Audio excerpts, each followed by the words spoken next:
feel free to type them in. Dave, take it away. All right. Thank you very much, Jerry. And hello, everyone out there. I appreciate you joining on this webinar. And welcome to Break the Rules and Close More Sales. And let me take you through what we'll be covering today over the next about 45 to 50 minutes.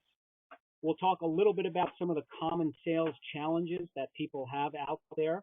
And I can specifically share some of the things that I hear most often when I'm working with my clients. We'll take a look at this notion of the buyer-seller dance, recognizing that there are two competing processes at place as it relates to selling, some of which leads to a lot of the frustrations that people have when it comes to selling. Then I'll take you through an alternative approach known as the Sandler selling system. And finally, we'll have an opportunity to do some wrap-up with Q&A. What I like to say you'll get from this presentation is you'll get a little bit of inspiration. You'll hear some things, some approaches that perhaps you weren't thinking of. And if, in fact, you can implement them into your business immediately, I feel that I've accomplished my job this afternoon or this morning. And in some cases, you'll get a lot of validation. You'll hear some things that I'm doing that already, and it's great to hear that in speaking with somebody who has experience working with numerous sales professionals that these are things that are bringing success. So with that, what I'd like to do is take you through some of the selling strategies that are going on, some of the frustrations that people have as it relates to sales. I recognize this is a busy slide. However, there are a lot of things out there that I hear when I speak with my clients, when I speak with sales professionals, with business owners. They hear things like they're frustrated because their prospect gives them the think it over. They're tired of making these polished presentations only to get somebody to go into the sales witness protection program. They don't return their phone calls, don't return their emails. In other cases, the prospects want to hammer them down on price or always bring the conversation over to price, whereas we want to talk about value. So there's a lot of different things that are going on out there. Perhaps you're not getting in front of enough well-qualified prospects. Perhaps maybe you think you are, only to find out that the person you're talking to is not the decision maker. So there's a lot of things that are going on out there, and we're going to talk a little bit about why do these things happen, and are there alternative approaches that you can take that could perhaps better protect your self-interest. Now, two things that I strive for when I'm working with my clients is, first and foremost, I want to make them more effective at sales. But the other thing, and I think is probably just as equally important, is I want to make them more comfortable with sales, especially for those of you that are out there, business owners. You didn't get into your business because you wanted to sell. You got into your business because you were passionate about the product or service that you deliver, only to find out that, oh, and by the way, I have to go out and sell. I've never sold before. There's really no formal training. And if you look at the way we're educated, we're essentially educated in a way that hurts us as it relates to sales, and I'll get into that. So there's a lot of these frustrations that are associated with sales, and the question that you can ask is, well, what is it that I'm doing? What is it that I'm not doing? And what are some alternative approaches that I can take?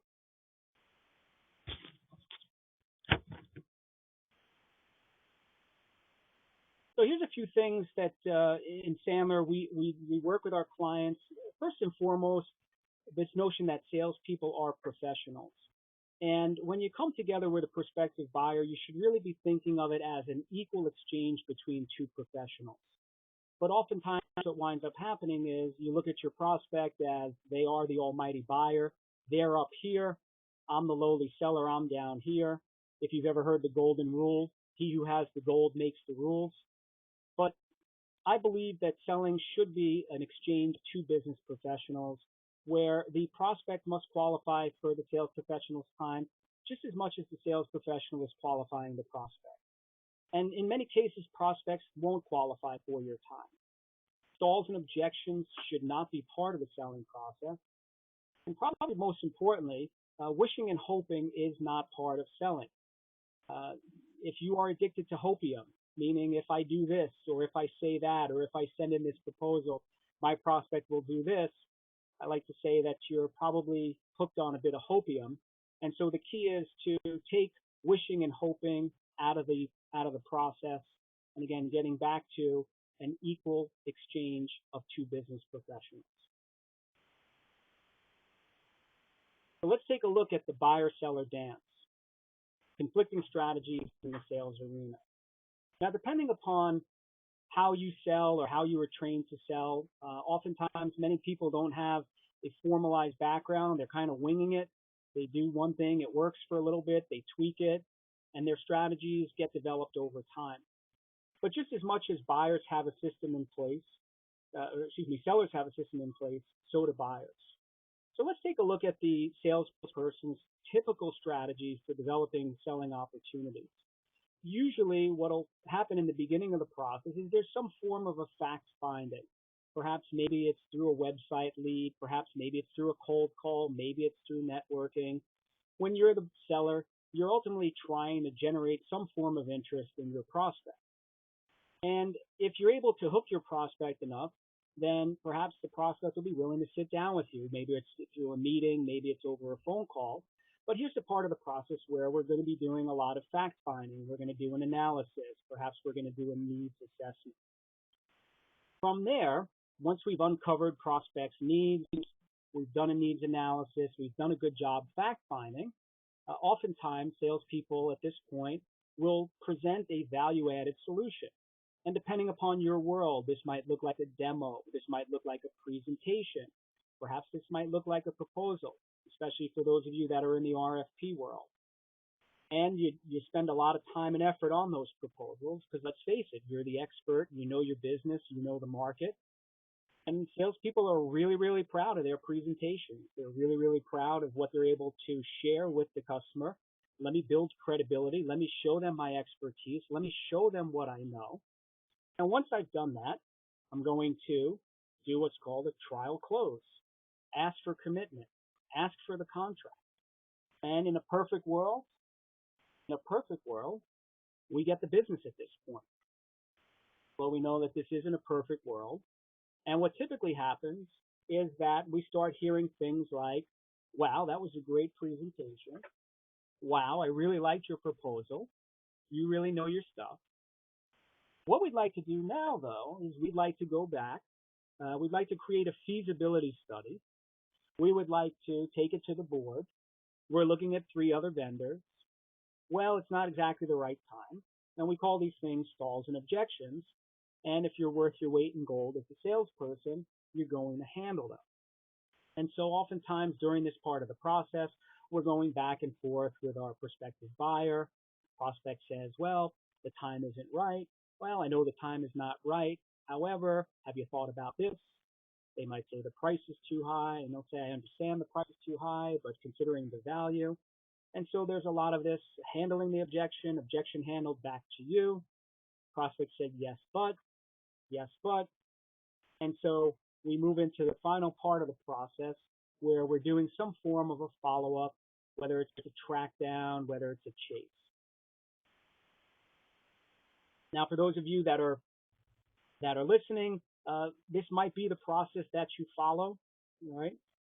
There might be some nuances depending upon your world, but essentially looks like this: qualify, present, close, and follow up.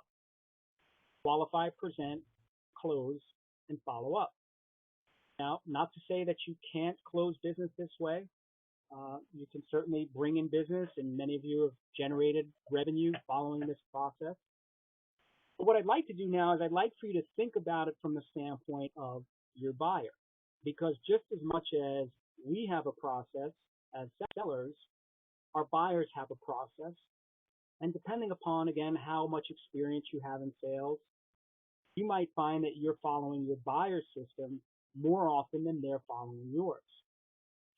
And so a couple of pearls that I'd like to leave you with throughout this session.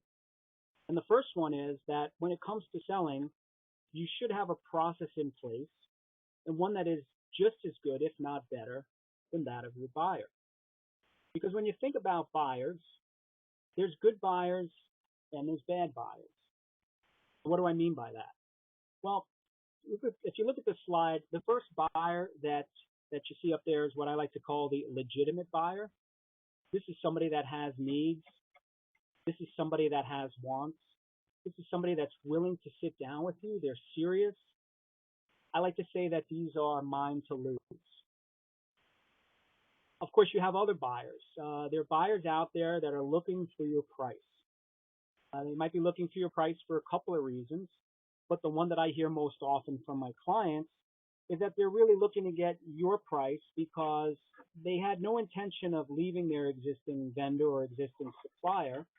But the thought is that with your price, your lower price, they can take that back to their existing vendor, to their existing supplier, and get them to lower their price. And in that case, everybody loses. You didn't get the sale. Your competitor now lost margin, and the customer loses because they're probably not going to be getting the same level of service. The third, which is probably the most frustrating, is the ones that are looking for unpaid consulting. They want to know what you know.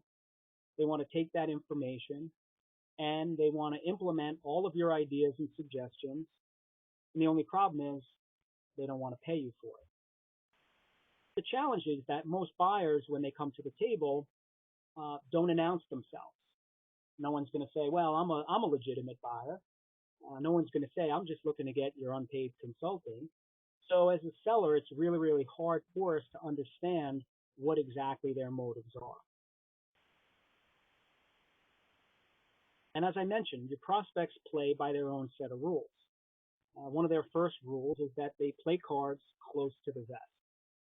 Probably one of the most common examples that I can give, and I'll use Jerry here as my subject. Oh, okay. All right. If Jerry was in the market for a couch, okay, and Jerry figured out that he would like to. What's a color couch, Jerry? That you like? Deep brown. A deep brown couch. You got a fabric? I like leather. Likes leather. Okay. And perhaps he decides I'd want to spend about $2,000 for this couch. Now Jerry goes into Raymore and Flanagan's on a Saturday morning, armed with all this information. Salesperson says, Jerry, can I help you? And what's the typical response that's given to the salesperson? Excuse me, I'm busy. I'm busy. Just looking. Because the fear is that if Jerry were to give all of his information, tell them exactly what he was thinking of, me, the underhanded salesperson, would whisk Jerry away to the section of $2,500 couches, and now Jerry is he's in a situation he doesn't want to be in. So the understanding is that when I come together with with a seller as a buyer, I want to have these walls up. These walls are there for a self-protection mechanism. Let's face it, salespeople over the years have shot themselves in the foot using things like the impending event close. Jerry, you don't have there's a sale, and if I don't buy in the next 2 minutes, I'm going to lose it? Exactly. You don't have to buy today. Or, Jerry, I'm going to be in your neighborhood for a free estimate of your windows. Tell me, would Monday or Wednesday be good for you? Gee, I didn't know those are the only 2 days in the week available. So there's all these tricks, and if you want to have a little fun, you can go on Wikipedia. You could look up sales closing techniques. You'll see all of these, plus things like the puppy dog close, which sounds like, Jerry, I really like the fact that you're checking out that beautiful Labrador. I'll tell you what, Jerry, why don't you take her home for the weekend? And if you decide you don't like her, Jerry, you can always bring her back. Can you do that with the sofa too? Well, we had a little mixed reviews with that, but as you can see, there's a lot of these techniques that are out there. And so they do this as a self-protection mechanism. Play their cards close to the vest. The other thing is they want to obtain all the information they can, mainly because it's valuable. But the other reason is it's free. And just to illustrate how free the information is, when you think about how easy is it to get a salesperson to give up their information, pretty easy. All you have to do is say, hey, what do you got? And that's when the excited salesperson pumps up their chest and starts spewing out all the information that they know. Rule 3 is don't commit to anything. So once you've gotten your information, that's where it sounds something along the lines of what I call the Humanitarian of the Year Award. Wow, that was a phenomenal presentation. You really know your stuff. and there's always followed by a but. But what I'd like to do now is, and so they don't want to commit to anything. And depending upon what's going on in the process, they might come back to you for some more information. If they're working with a supplier, they'd like to keep you as an alternative. And then their fourth rule, once they've had their information, once they've gotten your information, they've kept you on the line, they move into step 4 of the process, which is they disappear. We like to call this the witness protection program for salespeople. They don't return your calls, also known as voicemail, out to lunch, in a meeting, on vacation, on the plant floor. Whenever Dave calls, give him one of these reasons. And so as a salesperson, it's very, very hard to stay motivated. So if we illustrate this, again, the buyer system, the prospect strategy, appear interested, act motivated, obtain information, avoid commitment, and finally disappear. So as you're listening to this, you might be thinking to yourself, wow, I'm in the middle of the prospect system right now. You might be thinking, gee, I already took somebody through this. It's a pretty powerful system, and the system is there because, quite frankly, it works. Now, oftentimes, this strategy is not in the best interest of the buyer because when they're implementing this system, they don't really truly get their needs met. There isn't a real understanding of what it is that the buyer is trying to accomplish. And oftentimes, the criteria for the decision is based on the one thing that they can use to differentiate sellers, which is price. So very, very hard to stay motivated as a seller. We take a look and see when these two strategies collide, they're pretty much well aligned to one another. And I'm not sure who taught who. I don't know if the sellers taught the buyers or if the buyers taught the sellers. But as you can see here, when the strategies collide, you find that, number one, the buyer is in complete control of the process. Number two, salesperson is usually doing all the work. And what's most frustrating is that the seller is usually the most emotionally involved. So that's an example of what happens when two strategies collide, buyers and sellers. And so the question is, okay, well, that's all well and good. And certainly some of these things happen to me. Is there an alternative approach, or are there some things, knowing this information, that I can do as a seller that can help prevent me getting into this system, get me away from spending my time and resources for people that are just looking for free consulting or for people that are just looking for my price? And so I'd like to take the remainder of the conversation this afternoon to talk about the Sandler selling system. It is a process. There are many selling systems out there, and Sandler is one of them. And as I mentioned, with the pearls, you should have a process in place, one that is better than that of your buyers. So let's take a look at the selling system. And I think first and foremost, when you're approaching any opportunity with a buyer, knowing now the buyer's system, keep in mind that your buyers have the walls up. And the walls are up for a reason. So your first step in the process really is, what can I do on the onset that I can try to lower these walls as quickly as possible? So it really should be all about, how do I quickly establish a relationship of trust, of comfort, and equal business stature? Trust and comfort being the most important, and I'll throw in credibility as well. Now, I want to share with you something that typically happens where sellers think that they are establishing credibility when in fact they actually are losing credibility. And you might have been in this situation, and if you have and you've responded the way I'm going to respond, I'll give you a different approach. But one of the questions that you hear a lot is, well, tell me what makes you different. Or another question is, why should I buy from you? And a third one would be, well, Dave, I'm working with your competitor. I am generally happy, but I am open and looking for some other alternatives. Dave, what are the 3 reasons why I should work with your company? Or what are the 3 reasons why I should use your product? And all too often, what winds up happening at this point is the salesperson launches into their snippet as to why I should buy from you. Well, we have expertise. We've been in the market for 30 years. We have a very customized approach with our clients, and we have integrity and trust. And on the onset, that sounds pretty credible. The only problem is that when your competitor goes in and they're asked the same question, they pretty much say the same exact thing. Trust, credibility, expertise, customized approach. I mean, think about it. Would a seller go in and say, quality, our stuff is junk? Service, I own the company and I can't even get a call back Delivery, how does February 30th sound? So nobody says up front anything that's going to put them in a negative light. And so we go in there and we say all the things that we think are making us sound different, but essentially they make us sound exactly the same. And from that standpoint, it's really, really hard to differentiate.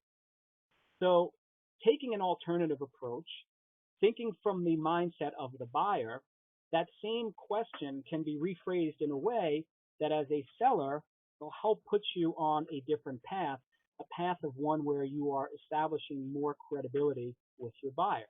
So let me go back to the example. If somebody said, Dave, tell me what were the reasons why I should buy from you, or better yet, Dave, I'm working with your competitor. I'm pretty happy, but I'm just curious to know why should I use Sandler training for my salespeople? The disarmingly honest approach would to say, well, that's a great question. I can tell you that my existing clients tell me that they really appreciate the comfort and ease with which they see results from the training. They find that my knowledge of their industry also helps to tailor the training. But to be honest with you, at this point, I can't answer that question. I don't know enough about you. I don't know enough about your company. I don't know enough about the existing training company that you're using to let you know if I am any better. So as you can see, the difference here is that in the first one, I've essentially said all the things I think makes me better. Whereas in the second, I put it more on the eyes of the buyer. So the quicker you can make it about the buyer, the quicker you're going to quickly establish rapport. And that's the first step in the process. How do I establish a relationship that's based on trust and comfort? And one of the first ways you do that is to not sound like everybody else. I believe that sales, it's not about sales, it's about a conversation. It starts with a conversation, and the conversation is all about their needs, your buyer's needs, putting them first. Now, let's face it, people don't really know what it is that you do.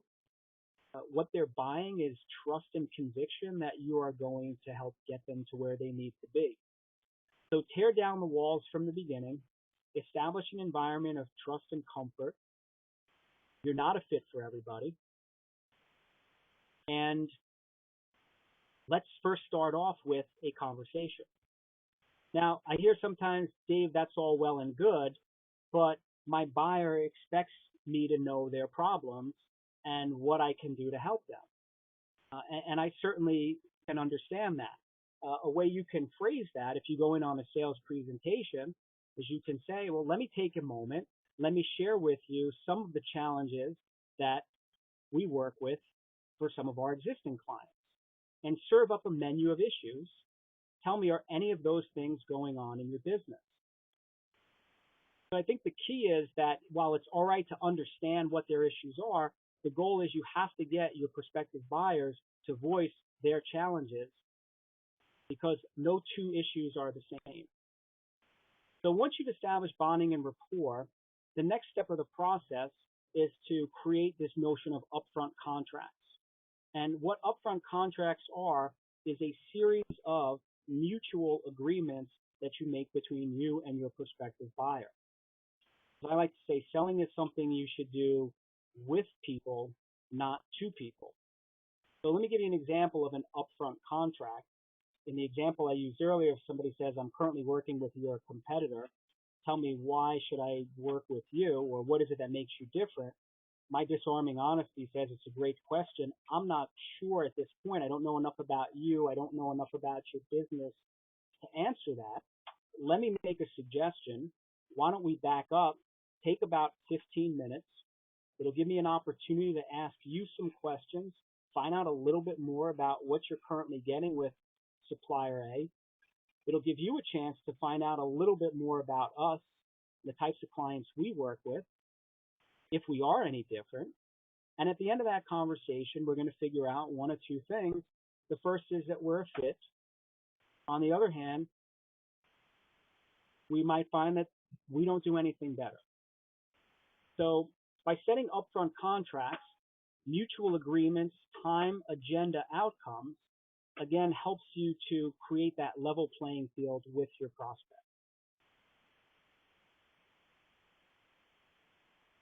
Because ultimately, the next step is once you've created now this environment that there's trust, there's comfort, I'm not looking to sell you, I'm looking to have a conversation. Here's now the part of the process where you're looking to find out from them, okay, what is their personal, compelling, emotional reason for change? People make buying decisions emotionally, they justify them intellectually. Another way you can think of pain is the gap between where your prospect is today and where your prospect wants to be tomorrow.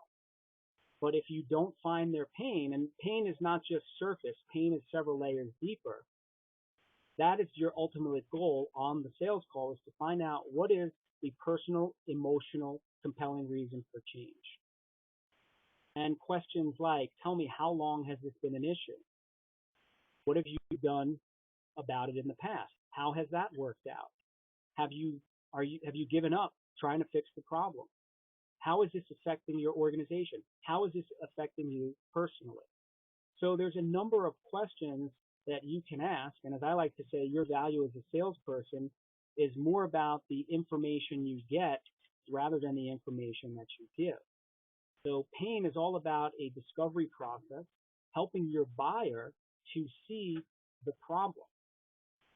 A question that I get asked a lot is, well, how do I differentiate myself from my competitors? And I think one of the most effective ways that you can do that is to help your prospect discover a problem that they did not know existed before you got there. That's how you build credibility with your prospective buyer. Now, once you've figured out their pain, the next step in the process is to find out, are they willing and able to make the investment necessary to fix their pain or their problem? And here's where you start talking about the investment that's required. Probably the most common thing is you talk about money. But what about if there is a significant time element? What if there is a disinvestment? What if they're working with your competitor? What does the disinvestment of that relationship look like? Because they might have a lot of pain with their existing supplier, but if the pain of changing is greater, then you're not going to get anywhere with that sale. So find out, once they've had pain, do they have budget? Are they willing and able? Now you want to move into the third step of the qualifying process, which is, what is their decision-making process? And there's a series of questions that you can ask during this. Probably the easiest segue is once they've shared with you an idea as to what kind of an investment they're looking to make, when are they looking to make this decision? What's the process that they typically follow to make a decision like this? Where in the organization do decisions like this typically get made? Does it go to a committee? Who besides yourself is going to be involved in the decision? Because let's face it, how many times when you ask, are you the final decision maker, you hear, yes, I'm the final decision maker, and then you get to the end of the presentation and they say, well, there's actually a few other people we need to bring in. So asking questions like, who besides yourself will be involved in the decision-making process will help you to flush out a lot of the stalls and objections that usually happen at the end of the sale. So you figured out that they have pain, you figured out that they have budget, now you figured out who the decision makers are, what their decision-making process looks like, are they willing and able to make a decision? At this point, you now move into the third phase of the process, which is the closing phase. And here's where you present your solution how your product or service matches up to your prospect's pain, their issues, nothing more, nothing less, within the range that they are comfortable spending, with the upfront agreement that at the end of the presentation, you are going to get a decision. By the way, a no is okay because we're not a fit for everybody. Once you've gotten a commitment from your prospective buyer, the last thing you want to think about, okay, is setting up some form of a post-sale process. Here's where you essentially set the ground rules with your prospective client, or I should say with your new client, as to what will the ground rules for doing business together look like. Aside from yourself, who else will I be talking to in the organization? How frequently would you like for us to communicate with you? Hopefully many of you out there are doing client check-in meetings.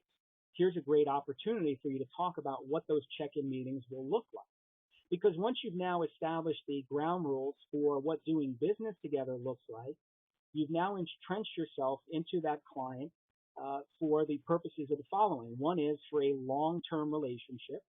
The second is for an opportunity to extend that relationship deeper into the organization.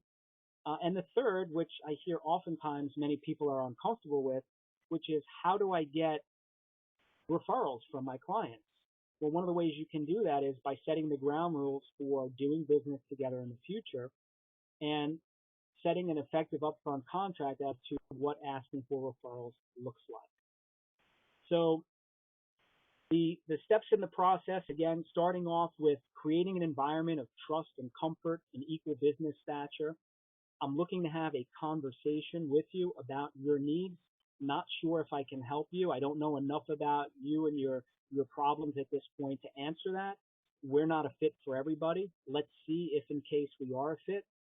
And by the way, if we are a fit, we'll figure out together what that next step looks like.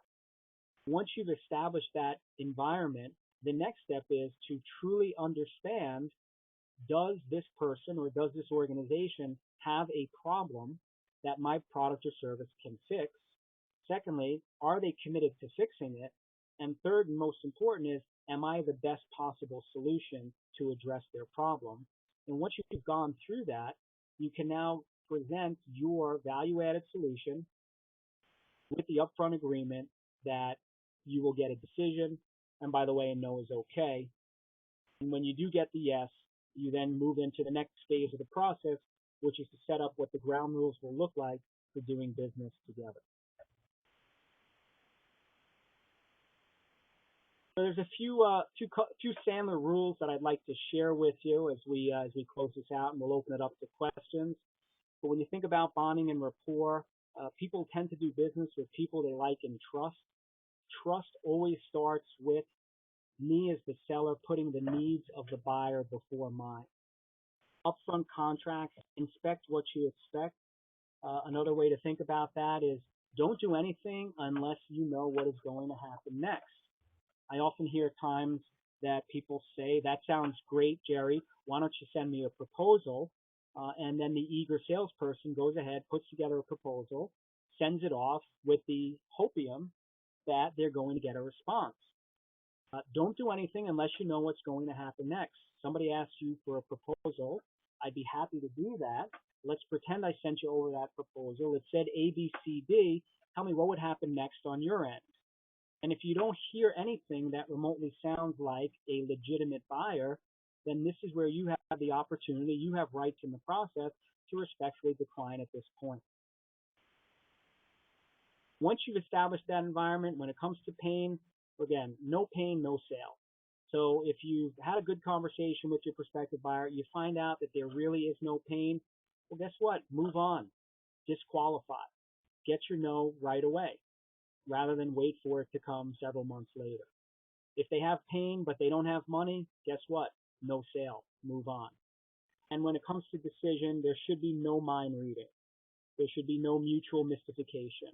Again, selling is something that you should be doing with the people, not to them. Last but not least, fulfillment and post-sale. Decision not to make a decision is still a decision. So you should always be getting the upfront agreement that a decision will be made. And finally, post-sale, you can't lose anything that you don't have.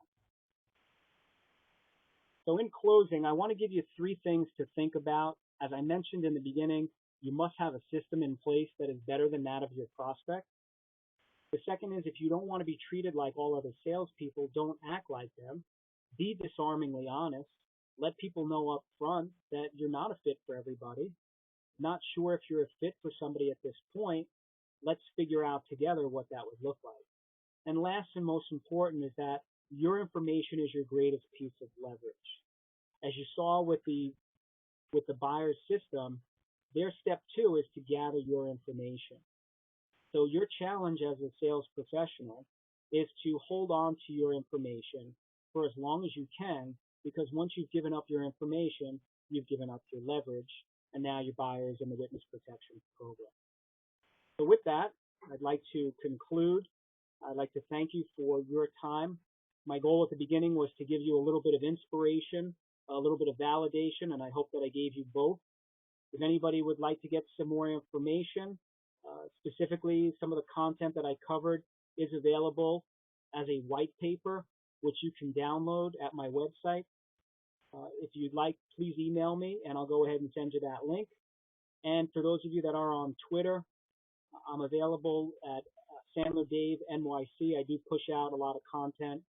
And additionally, I have a blog, which if you're interested, I can sign you up for that as well. So with that, I'm going to turn it back over to Jerry. I thank you for your attention and your engagement, and I'm happy to answer any questions at this point. Thank you. Great. Thank you so much. There's a whole flood of questions. I have to tell you, so far you got more questions than anyone else has had. This is great. It shows you have a really good audience today. Let me just do some quick concluding just to bring it all together, and then let's go through the questions. In fact, I have one of my own if I can throw it in. So again, this is the second of 12 Better Way webinars focused on helping you think through what you're doing, new skill set, new mindsets, new skill sets to do better things you're doing. Next week, we're doing one on the thought leadership, and the focus is how to build a thought leader brand strategy. For the entire list of 12, go to betterwayworkshops.com, click on the webinar page, and you'll see all of them listed. You can register for whichever ones you want. They are free. We've had a couple of people send emails only this morning. Their HR departments, could they pass this on to other people in their company? Absolutely. The whole focus here is to help people. We started this program initially under a different name, focused during the recession on helping people get out there cost effectively and increase their businesses. I'd love to think we're all making billions of dollars today and we don't need any extra help. We do. Therefore, we're continuing to do this, so we're glad to help you. Dave, there's one great question in here. I'm going to read it to you, and then you can answer it. And at the same time, it's all right, I'm going to actually give the page that gives the answer so you can deal with it. And the question is, in my industry, my buyer expects you to know what their problems are and what you can do to help them. Now, obviously, if you are expected to know some of these things because it's an industry basis, that makes a lot of sense. But if you just give back what's general in the industry, you've just taught us, Dave, then I'm acting like other salespeople. So clearly that's not what I want to do. So let's help our audience member. Sure. And I think it's a great question. And it gets back to that notion I also said about no mind reading. You can certainly have an understanding of somebody's issue, but if you don't help them to discover their issue together on the call, you've done nothing different than other salespeople that are going in there. I'd like to use the example of the doctor. Okay, when you go in to see a doctor, when you go into the doctor, let's say you have a problem with your lower back, and you're convinced that you know what it is. I think it's a lower back strain. You don't walk into the doctor's office and the doctor says, well, let me open up all my textbooks, let me show you all my diplomas and tell you why I know your problem. The doctor doesn't do that. What does the doctor do? The doctor takes you through a series of questions. Okay, I certainly hear this all the time, but let me get a little bit more of an understanding as to how often is this happening. Okay, tell me, have you done anything about it? Have you taken any medication? What else? How is this affecting you? How is this affecting work? How is this affecting your home life? The doctor takes you through a series of questions. They're essentially helping you to diagnose the problem. So it's important that you at least have an understanding of what's going on, but you should never assume for a minute somebody's problems, because remember, people buy emotionally, not intellectually. You have to find out what is personal, compelling, and emotional to them. And everybody's different. So I think it's good to have that understanding in the back of your head. And you could always phrase it as saying, typically when I sit down with, if, for example, you're calling on chief marketing officers, when I sit down with chief marketing officers like yourself, they tell me things like pain 1, pain 2, pain 3, but I don't really know too much about what's going on specifically here. Tell me, what of these 3 things are keeping you up at night? And you've now started the conversation, again, putting it back onto your buyer. Great answer. And clearly, the more information you have, the better. In fact, the back problem in your example could be a function of a nerve problem somewhere else that's just being acted out that way. And I think that's great. So one of the things that I like that you focus on is why I've been a big advocate, as you know, of the Sandler system for decades and used it actually to help train my salespeople when I ran Bring an Image, is that the focus here is not on tactics. You call them techniques. But as you know, I do a lot of work on strategy. And what I do is, especially, for example, in negotiations, it's the same kind of thing as sales, is you have a million different techniques or tactics on how to negotiate a deal. But the people who win, and they win in a positive way, where we vary for win-win, which really means kind of understanding that everyone has to feel good about the deal. They're focused on strategy, taking a look at big picture. And I think that's really what your message is all about, is understanding that in sales, you buy from people and you feel comfortable with the people. You have to have trust. You have to have a relationship. You have to show that you really care, and you can't play games. And all the tactics very often are game oriented, right? And, so if you want to play on the Xbox games, maybe that's a good thing for you to do. But if you're trying to do it on your own, it's probably not the best way to do that. The other part is when you're talking about your information is your greatest piece of leverage. There are many approaches to sales, Rain and other companies, as you know, of course, different techniques. But the thing that seems to be smartest is everyone who says that your information is your greatest piece of leverage is also your ability to give that back to the client. So the consultative concept of really trying to help them understand, for example, the 5 whys, different levels of why, gets you to really understand what's really behind it, and that makes it really a different approach. What I'd like you to do is maybe you could focus on the concept when you give that information. It seems to me there are 2 models out there. One is the consultative. The other one's to be a challenger. And since you're inspiring people, then in many ways, when I hear the word challenger and I've read the approach, it's really about inspiring the person to see it in a bigger level. Maybe you want to talk to people about that. Sure. So one of the compartments of the sub, which hopefully you all gathered from the graphics that's a submarine, but the compartment known as pain is all about, again, helping to understand what is your prospect's pain, what is their issue, and more often than not, by asking the right questions, you're actually demonstrating your expertise without even giving a presentation. One of the most effective question strategies is this notion of what's called a presumptive question. So if, for example, you have a competitor, and I'll use a financial advisor just because it's at the top of my mind.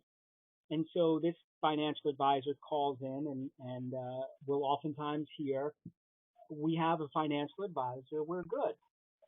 Okay. And a good presumptive question, and let me just add a role play here for a minute, let you know that one of the things that this particular financial advisor does, which sets him apart, is he runs these quarterly reviews with all of his clients. He finds that oftentimes his clients come to him and they didn't experience that with other financial advisors. So he would say something like, and I'll use Jerry as an example, but Jerry, I'm really happy to hear that you're working with a financial advisor. Most people I speak to aren't managing their money, so I commend you for taking a proactive approach. But tell me, Jerry, when you sit down with your current financial advisor and you're doing your quarterly review meetings, are you finding them to be helpful? What's a quarterly review meeting? I never had one. I met my guy at the beginning of the year. He sends me some statements that I really don't understand. And then at the end of the year, he just kind of reallocates my portfolio based on his expertise. He clearly knows the market better than I do. But that's it, like once a year. So, Jerry, as you're thinking about it, what value would a quarterly review meeting bring to you? Well, in this kind of choppy market, where every hour it could go up 50 points or 100 points and down, probably knowing what's happening on a short-term basis every quarter would be really critical. I mean, I never thought about it this way, but beginning of the year is very different with tax season coming up than end of the year when people are balancing an election right now. Excuse me, I got to leave. I got to go call my financial advisor and get a new one. Bye. So as you can see in that example, I didn't present anything to Jerry, but what I did is I asked him a question that got him to think a little bit, stop him in his tracks, and that's a way that I've essentially challenged his thinking. So that's what I mean by, oftentimes we think that the way we can educate our prospects is by dumping a lot of information on them. And I would propose that the way you can dazzle your prospects, demonstrate credibility, is to ask them questions like that get them to think very, very differently. It's really great. I see there's another question over here. How do you know when it's time to let go of a prospect? I think it's a great question because, I work with CEOs, as you know, Dave, and the biggest adage we always have is we hire too fast and we fire too slow.